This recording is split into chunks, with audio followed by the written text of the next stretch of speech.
शहदाए पाकिस्तान को सलाम। सूबेदार मीर हसन ने वतन अजीज़ का दिफा करते हुए जान का नजराना पेश किया। दहशत गर्दों के खिलाफ लड़ते हुए जामे शहादत नोश किया। शहीद के अहले खाना को शहादत पर फख्र है। हवाए नफ्स की है हुक्मरानी, लुटेरा कर रहा है पासबानी। बोल न्यूज के मार्केटिंग हेड आकाश राम ताहाल लापता। तफ्तीशी इदारे जवाब देने से कासिर।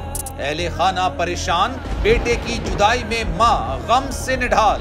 जो बच्चो हिंदू हुआ पर आए थे जो को पाकिस्तानी, मुझे मेहरबानी करे पंहिंजो आकाश वापस कयो। हुकूमत से बेकसूर और मुहिब्बे वतन बेटे की बाजियाबी के लिए फरियाद। आकाश राम के अगवा के खिलाफ अहले खाना की जानिब से सुप्रीम कोर्ट में दरख्वास्त दायर। सुप्रीम कोर्ट के चीफ जस्टिस उमर अता बंदियाल से आकाश राम के अहले खाना की जल्द समाअत की इस्तदा। मुश्किल की इस घड़ी में आलमी मीडिया ने भी उठाई आवाज। CNN, आज तक, इंडिया टुडे, टाइम्स नाउ समेत आलमी मीडिया ने आकाश राम के अगवा के खिलाफ दिया बोल का साथ। उफ क्या जुल्म है, बोल इंसाफ का मुंतजिर। सब्सक्राइब करें और बेल दबाएं ताकि कोई खबर रह न जाए।